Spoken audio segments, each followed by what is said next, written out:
pagi adik-adik. Selamat pagi adik-adik. Pagi ini kita masuk di dalam pelajaran 4 minggu ini. Judulnya Karya Roh Kudus dalam Pemberitaan Injil. Nah, kalau adik-adik ada buku murid, adik-adik bisa baca dari halaman 13. Satu kesaksian yang luar biasa. Kita baca sama-sama ya. Murid yang ini, buku murid. Buku guru, Buku buku murid, murid. ya, buku Ya, betul. Nah, kesaksiannya kita baca bersama-sama ya. Ada seorang ibu yang bernama Emerentiana, jemaat GBI Kayen. Juga dipakai Tuhan secara luar biasa melakukan sesuatu yang tidak pernah ia lakukan. Suatu hari pada saat ibu ini sedang mengobrol dengan banyak ibu-ibu yang sedang menunggu anak-anak mereka yang sedang sekolah, tiba-tiba ada seorang ibu menjerit dan berteriak di antara banyak orang. Semua orang terkejut. Ibu Emerentiana pun terkejut melihat kejadian ini. Lalu ibu ini terus menjerit, rupanya dia kesurupan. Tidak ada yang bisa dilakukan orang-orang yang berada di sana, malah mereka menjadi ketakutan. Setelah itu tanpa ragu ibu Emerentiana ini mendekati ibu yang kesurupan itu dan berkata, "Dalam nama Yesus, pergilah." Ibu yang kesurupan tadi menjawab, "Tidak mau, ini kepunyaanku." Lalu ibu Emerentiana berkata lagi, "Dalam nama Yesus, pergilah." Jawabannya pun tetap sama. Kemudian ibu Emerentiana berdoa dan meminta Roh Kudus bekerja. Sekali lagi ibu ini berkata, "Dalam nama Yesus, pergilah." Seketika itu juga ibu yang kesurupan tadi jatuh rebah ke tanah, terdiam dan tersadar kembali. Dan orang-orang lain yang melihat menjadi heran dan saling berkata luar biasa dama yang disebut ibu itu. Tetapi Ibu Emerentiana kembali menegaskan bahwa bukan dia yang menyembuhkan, namun Tuhan Yesuslah yang menyembuhkan. Nah, hal yang sama, hampir mirip, kita akan melihat dari kisah, kita akan berdoa dulu ya sebelum kita baca Alkitab. Bapa di surga, terima kasih pagi ini kami boleh datang kembali kepada Tuhan. Hari demi hari kami sudah lalui dan kami merasakan bagaimana Tuhan menyertai kami adik-adik di dalam setiap hari, di dalam melakukan tugas-tugas atau melakukan apapun juga di rumah mereka masing-masing. Kami mau bersyukur untuk kebaikan Tuhan. Tuhan Yesus, kami mau belajar tentang kebenaran firman Tuhan, bagaimana kuasa Roh Kudus itu bekerja di dalam setiap anak-anak Tuhan. Biarlah kami boleh mengerti Tuhan dan kebenaran itu, dan itu juga kebenaran itu juga yang boleh kami lakukan di dalam kehidupan kami. Tolong kami Roh Kudus supaya kami bisa mengerti kebenaran firman Tuhan ini. Di dalam nama Yesus kami mau berdoa dan mengucap syukur. Amin. Nah, kita baca satu kisah yang luar biasa ya dari Kisah Para Rasul 3 ayat 1 sampai 10. Jadi kita gantian ya. Saya akan gantian baca dengan Tante Koni. Tante Koni akan baca yang ganjil, saya baca yang genap. Oke. Kisah Para Rasul 3. Kisah Para Rasul 3 ayat 1 sampai 10. Ini ada di sini Tante Koni. Ini aja yang dibaca. Ya. Pada suatu hari menjelang waktu sembahyang, yaitu pukul 3 petang, naiklah Petrus dan Yohanes ke bait Allah. Di situ ada seorang laki-laki yang lumpuh sejak lahirnya, sehingga ia harus diusung tiap-tiap hari. Orang itu diletakkan dekat pintu gerbang bait Allah, yang bernama Gerbang Indah, untuk meminta sedekah kepada orang yang masuk ke dalam bait Allah. Ketika orang itu melihat bahwa Petrus dan Yohanes hendak masuk ke bait Allah, ia meminta sedekah. Mereka menatap dia dan Petrus berkata, "Lihatlah kepada kami." Lalu orang itu menatap mereka dengan harapan akan mendapat sesuatu dari mereka. Tetapi Petrus berkata, "Emas dan perak tidak ada padaku, tetapi apa yang kupunyai kuberikan kepadamu. Demi nama Yesus Kristus orang Nazaret itu, berjalanlah. Lalu ia memegang tangan kanan orang itu dan membantu dia berdiri. Seketika itu juga kuatlah kaki dan mata kaki orang itu. Ia melonjak berdiri, lalu berjalan kian kemari dan mengikuti mereka ke dalam bait Allah, berjalan dan melompat-lompat serta memuji Allah. Seluruh rakyat itu melihat dia berjalan sambil memuji Allah. Lalu mereka mengenal dia sebagai orang yang biasanya duduk meminta sedekah di gerbang indah bait Allah, sehingga mereka takjub dan tercengang tentang apa yang telah terjadi padanya. Demikianlah firman Tuhan. Haleluya. Amin. Ya, kalau dari pembacaan firman Tuhan tadi kita melihat itu kejadiannya bagaimana kuasa Roh Kudus bekerja dalam kehidupan Petrus sebagai anak Tuhan. Nah, kita melihat kejadian itu tempatnya ada di namanya gerbang indah bait Allah.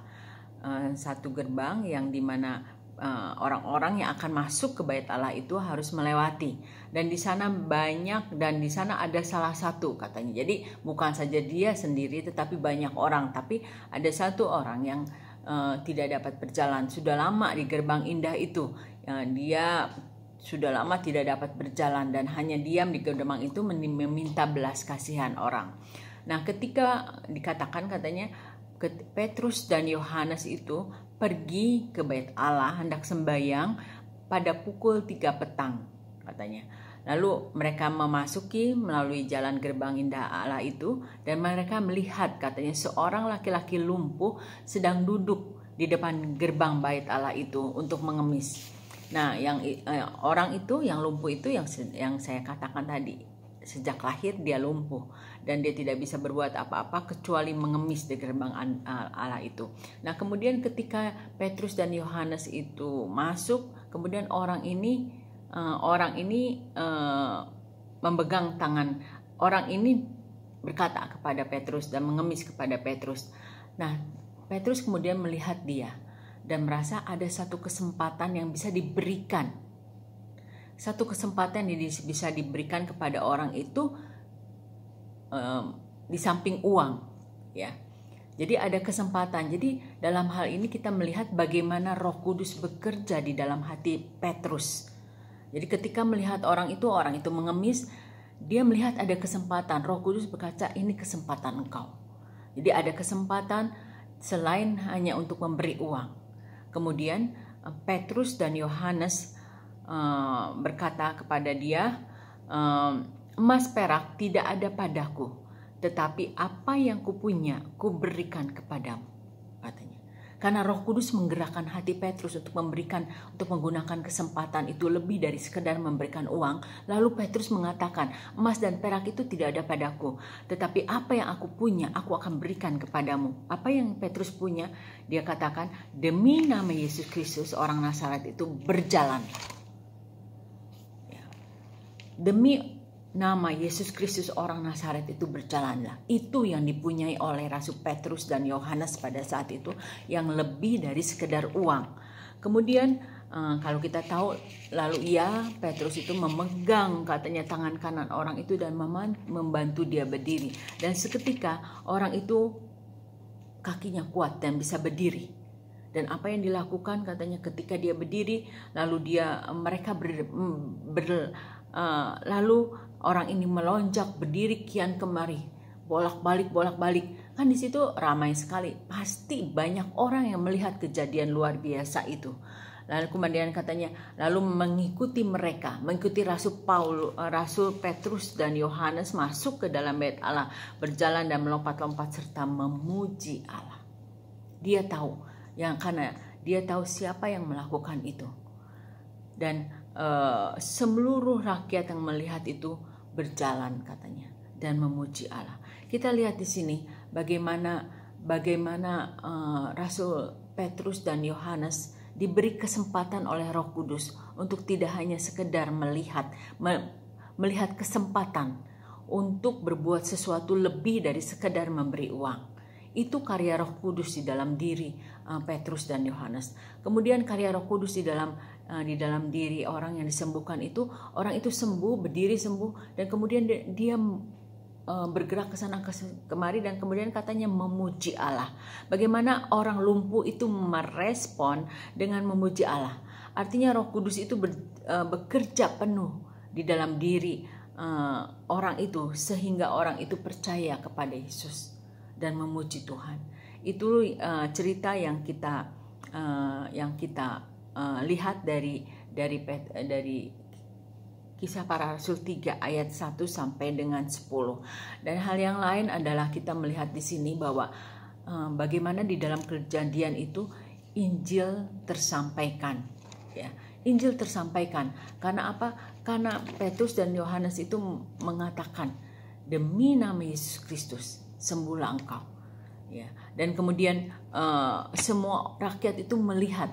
Jadi bukan saja 1-2 orang, tapi semua rakyat itu melihat apa yang dilakukan Petrus dan Yohanes, dan saya percaya itu menjadi satu kesaksian yang luar biasa bagi orang-orang di sekitar mereka ketika Petrus dan Yohanes menyembuhkan orang lumpuh itu. Jadi kita melihat di sini sungguh luar biasa kerja Roh Kudus di dalam diri anak-anak Tuhan. Petrus dan Yohanes punya kesempatan untuk melakukan penyembuhan, kemudian orang sembuh ini orang yang sakit kakinya tadi, yang lumpuh tadi disembuhkan dan kemudian memuji Allah, dan kemudian orang-orang di sekitar itu juga kemudian memuji Allah, ya, memuji Allah. Jadi sungguh luar biasa karya Roh Kudus yang dilakukan oleh Roh Kudus pada saat itu, dan bahwa mujizat itu bukan satu fokus yang utama. Kita lihat mujizat bukan satu hal yang menjadi fokus utama. Ingat Ibu Emeriantana ketika dikatakan sungguh luar biasa apa yang dikatakan, yang dilakukan oleh Ibu Emeriantana. Teman-temannya pun berkata seperti itu. Tetapi ibu-ibu itu mengatakan bukan aku yang melakukan, tetapi Tuhan Yesus yang melakukan.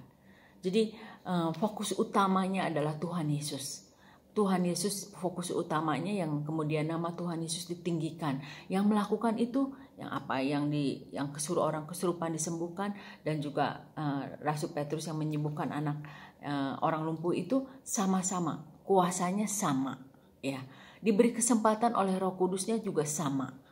Dan kemudian dua-duanya melakukan pekerjaan menangkap baik kesempatan diberikan oleh Roh Kudus dan melakukan pekerjaannya dengan baik sehingga nama Yesus dimuliakan. Nah, itu yang pelajaran kita pagi ini. Jadi bukan saja secara jasmani disembuhkan orang itu, tetapi juga secara rohani juga dia juga menjadi sembuh karena dia memuji-muji Allah. Nah, masuk ke dalam kesimpulan, mungkin disimpulkan aja dulu Tante. Oke. Roh Kudus berkarya di dalam hidup Petrus sehingga dia memampukan untuk menyembuhkan orang lumpuh. Ya, jadi bukan pekerjaan Petrus, tetapi pekerjaan Tuhan melalui Petrus. Nah, melalui peristiwa ini kita menjadi kesempatan bagi kita untuk memberitakan Injil kepada banyak orang. Jadi mujizat merupakan tanda-tanda bahwa Roh Kudus berkarya dalam pelayanan pemberitaan Injil, tetapi bukan yang utama. Mujizat itu bukan yang utama. Petrus dan Yohanes sama seperti kita, ya. Dia manusia biasa, dia punya kekurangan. Bagaimana Petrus juga sebelum Yesus disalib, dia juga kemudian mengatakan, aku tidak mengenal Tuhan Yesus sampai 3 kali. Tapi di dalam kelemahan dia tetap dia bisa dipakai oleh Tuhan untuk melakukan pekerjaan yang luar biasa. Begitu juga kita sekalian adik-adik, walaupun adik-adik mungkin masih saya sih masih kecil, apa yang harus saya dapat berbuat. Kalau adik-adik diberi kesempatan oleh Roh Kudus melihat kepada teman atau kepada di sekitar, jangan pernah mengabaikan kesempatan itu. Pakai kesempatan itu untuk apa? Nanti Roh Kudus yang akan berbicara kepada adik-adik apa yang harus kita doa, apa yang harus dilakukan. Mungkin adik-adik mendoakan teman, mungkin adik-adik mendoakan keluarga atau apapun itu. Biarkan Roh Kudus bekerja di dalam hati adik-adik. Nah, jadi melalui perantaraan siapapun juga Roh Kudus bisa pakai kita anak-anaknya untuk menunjukkan kebesaran Tuhan. Juga untuk adik-adik bisa dipakai oleh Tuhan untuk menunjukkan kebesaran namanya. Itu pengharapannya. Itu kesimpulan tadi Iya. ya Tante Koni ya, kesimpulan. Oke, di halaman yang ke-16, halaman 16 yang ini, itu ada penerapan. Nah, sebelum kita masuk ke penerapan, kita akan jalan lagi, bukan jalan dari ayat yang barusan kita baca, tapi jalan dari pelajaran-pelajaran sebelumnya. Jadi ini kan kita kelas tunas muda ya Tante Koni ya? Iya. Oke, Tante Koni dan saya Pastor Alex, kita berdua dari The Light Community Church. Kita mengajar di sekolah minggu. Nah, sekarang kita lihat nih, dari pertama, kan pertanyaannya di pelajaran-pelajaran sebelumnya adalah kenapa kita harus memberitakan tentang Tuhan Yesus. Nah, pada saat kita memberitakan tentang Tuhan Yesus, tentang kematian Tuhan Yesus, tentang kebangkitan Tuhan Yesus, intinya adalah pada saat kita berbicara tentang Tuhan Yesus, itulah yang namanya penginjilan. Jadi yang gampangnya itu penginjilan adalah pada saat seseorang anak Tuhan, seseorang yang dipenuhi oleh Roh Kudus berbicara mengenai Tuhan Yesus. Nah, sebetulnya yang saya bilang tadi Tante Koni, banyak anak-anak yang bertanya kenapa kok kita harus menginjilin ya? Bukannya kita sudah anak-anak Tuhan, sudah di sekolah minggu, sudah datang ke gereja gitu. Nah, itu jawabannya ada di Kejadian 3 ayat 15. Kita mau baca Kejadian 3 ayat 15. Biar saya yang baca Tante Koni. Di situ Tuhan, ini Tuhan, Bapa di surga, Allah Bapa di surga, berkata, berfirman, aku akan mengadakan permusuhan antara engkau, yang dimaksud engkau di sini adalah setan, dan perempuan ini, yang dimaksud perempuan ini adalah Hawa. Antara keturunanmu, jadi ya, dia berbicara ke setan yang di dalam ini diwakili oleh makhluk yang bentuknya seperti ular itu. Jadi antara keturunanmu, keturunan si setan tadi yang diwakili oleh makhluk yang berbentuk seperti ular tadi, dan keturunannya, keturunan si Hawa. Keturunannya, keturunan Hawa akan meremukkan kepalamu dan engkau akan meremukkan tumitnya. Nah, yang dimaksud dengan keturunannya si Hawa ini adalah Tuhan Yesus, adalah Yesus. Nah, jadi kita lihat di sini, Bapa di surga berbicara mengenai Tuhan Yesus. Pada saat seseorang anak Tuhan, orang yang dipenuhi oleh Roh Kudus, jelas-jelasan Bapa di surga adalah Roh Kudus, yang dipenuhi oleh Roh Kudus berbicara tentang Tuhan Yesus, si yang bersangkutan melakukan penginjilan. Nah, coba kita lihat, Bapa di surga saja yang menciptakan kita melakukan penginjilan.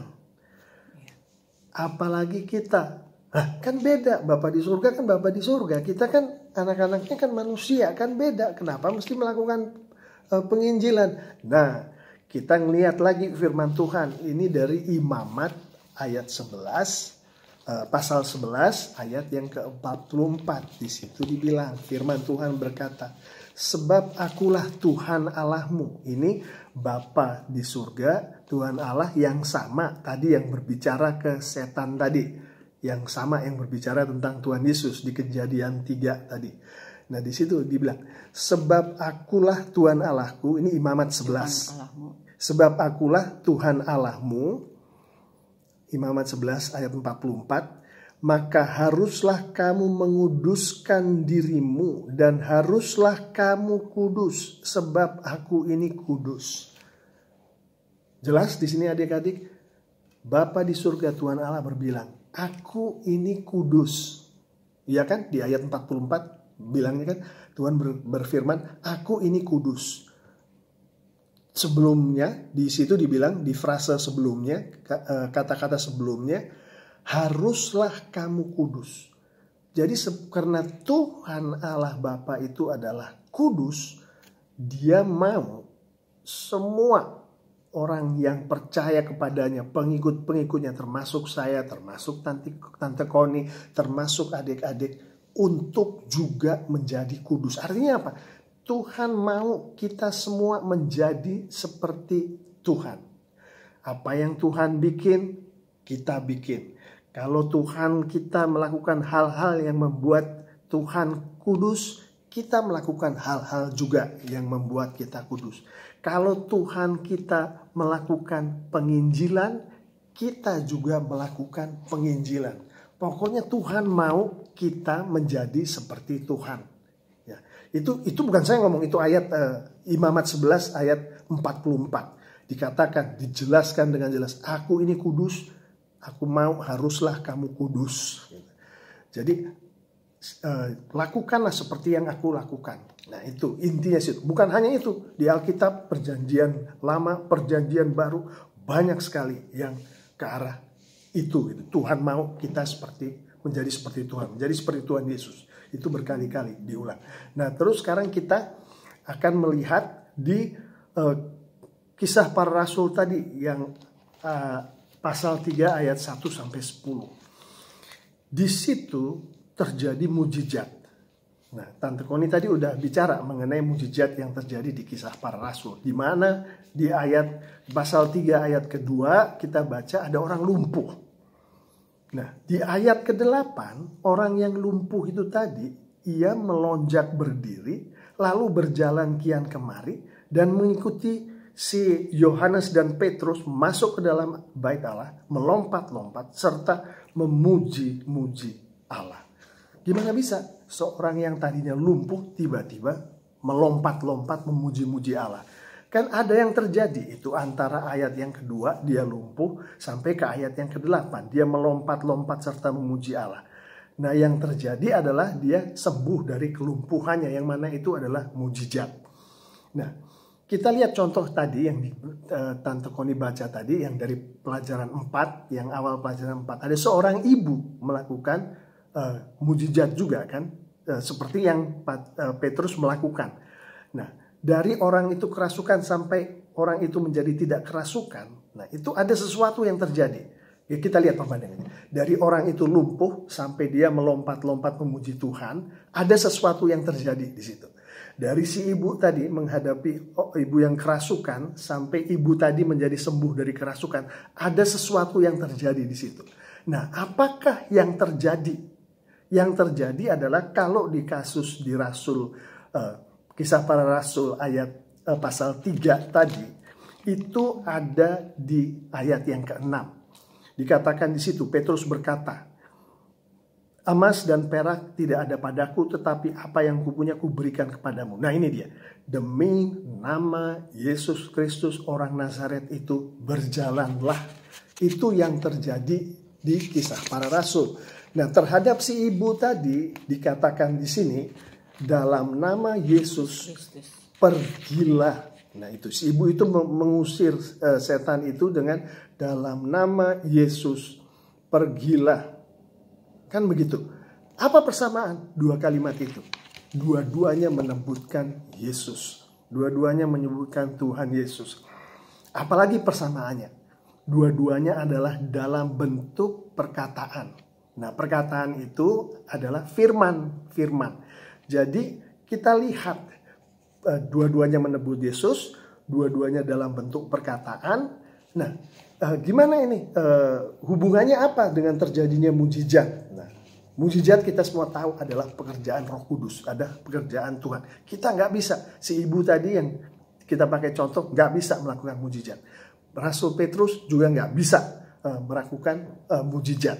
Nah, sekarang kita lihat Tuhan Yesus sendiri berkata apa mengenai hal ini, gitu. Perkataan-perkataan itu. Nah, kita ngelihat ini dari Matius 16 ayat 16. Matius pasal 16 ayat 16. Saya baca. Maka jawab Simon Petrus. Ini Petrus yang sama yang ada di Kisah Para Rasul 3 yang menyembuhkan orang lumpuh yang barusan kita baca tadi. Maka jawab Simon Petrus. Dia berkata kepada Yesus ini, engkau adalah Mesias, anak Allah yang hidup.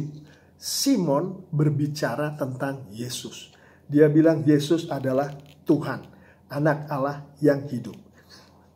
Ayat 17, kata Yesus kepadanya, berbahagialah engkau Simon bin Yunus, Sebab bukan manusia yang menyatakan itu kepadamu, melainkan Bapa-Ku yang di surga. Perhatikan ini, ayat ini penting sekali. Pada saat Petrus berbicara mengenai Yesus, dan dia berbicara pada saat dia menyatakan Yesus, hatinya itu percaya sepenuhnya bahwa Yesus adalah Allah. Maka Tuhan Yesus sendiri bilang, pada saat itu juga bukan kamu yang melakukan mulut kamu membuka, itu bukan kamu. Yang keluar itu bukan kamu. Tapi dia bilang di sini, di ayat yang ke-17, melainkan Bapa-Ku yang melainkan Bapa-Ku yang di surga. Pada saat Petrus berbicara di dalam nama Tuhan Yesus, di dalam nama Yesus, orang Nazaret, hatinya tahu bahwa Yesus yang dia bicarakan itu adalah Tuhan. Pada saat si ibu siapa tadi yang dipakai, Miriam Tiana yang dipakai contohnya, berbicara dan menyebutkan bahwa Yesus, nama Yesus dimasukkan, hati si ibu ini mengimani, yakin bahwa itu adalah Tuhan, Yesus adalah Tuhan. Bukan dia lagi yang menyampaikan kalimat itu, tetapi Bapa di surga, tetapi Roh Kudus menyampaikan itu. Jadi kita lihat yang tadi dari si ayat yang kedua di Kisah Para Rasul 3, si orang ini lumpuh. Terus di ayat ke-8 dia melompat-lompat dan memuji nama Tuhan. Ada sesuatu yang terjadi di antaranya, yaitu Petrus menyampaikan perkataan, di mana dalam perkataan dia bilang, di dalam nama Yesus. Pada saat itu dia mengimani bahwa Yesus adalah Allah. Bukan dia lagi yang ngomong, adik-adik. Yang berbicara adalah Bapa di surga. Roh Kudus pakai mulut Petrus. Dan itulah yang menyebabkan mujizat terjadi. Di belakang itulah, di belakang kekuatan Tuhan itulah yang menyebabkan mujizat itu terjadi. Dan sama dengan si ibu Miriam Tiana tadi. Pada saat dia menyebut nama Yesus sebagai Tuhan, maka yang bekerja dari perkataannya adalah Roh Kudus, adalah Bapa sendiri. Dan mujizat itu terjadi karena Roh Kudus yang bekerja. Nah, dari situ kita akan masuk ke penerapannya. Kita tahu bahwa tadi dari orang lumpuh ke melompat-lompat memuji Tuhan. Dari yang kerasukan sampai setannya keluar. Nah, kita tahu juga, itu tadi yang pertama mujizat kan, dari lumpuh melompat-lompat. Nah, orang kerasukan, setannya keluar, itu mujizat juga kan. Nah, kita juga tahu bahwa di dalam penginjilan, yang tadinya orang belum terima Tuhan Yesus, tidak kenal Tuhan Yesus, terus menjadi kenal Tuhan Yesus, itu kan prosesnya namanya mujizat juga. Betul kan Tante Koni? Mujizat. Nah, di sini pelajaran ini kita menunjukkan, pelajaran ini menunjukkan kepada kita bahwa itu pun bisa terjadi gitu, dari orang yang nggak kenal Tuhan jadi kenal Tuhan gitu. Nah, gimana itu bisa terjadi? Nah, seperti tadi kasus Petrus, seperti tadi kasus ibu. Kita anak-anak Tuhan yang akan menyampaikan perkataan ke orang yang belum kenal Tuhan Yesus tadi, iya kan? Kita harus menyampaikan di dalam nama Tuhan Yesus. Jadi adik-adik, itu yang sedang diacu ke sini. Akan terjadi yang namanya mujizat, yaitu orang yang belum percaya kepada Tuhan, sehingga dia akhirnya jadi percaya. Kalau kita seperti Petrus, seperti si ibu ini tadi, menyampaikan perkataan kita di dalamnya, di dalam nama Tuhan Yesus. Dan ingat, di dalam kita menyebut nama Tuhan Yesus itu, kita ambil perkataan Tuhan Yesus, yaitu di dalam firman-Nya, di dalam firman Tuhan Yesus yang mana itu dari Alkitab. Nah, sekarang kita akan kembali ke halaman 16. Ke halaman 16. Nah, Tante Koni akan bicara halaman. Penerapannya adalah, adik-adik di sini kan ada ya, mujizat pernah terjadi. Jadi dan kolom yang kedua itu nama teman yang membutuhkan pertolongan. Nah, yang sebelah kanan itu mujizat yang terjadi dalam kehidupan adik-adik. Apa saja mujizat yang pernah adik-adik alami? Ya, pasti ada. Ya, boleh 1, boleh 2. Silakan, di sini ada 5. Kemudian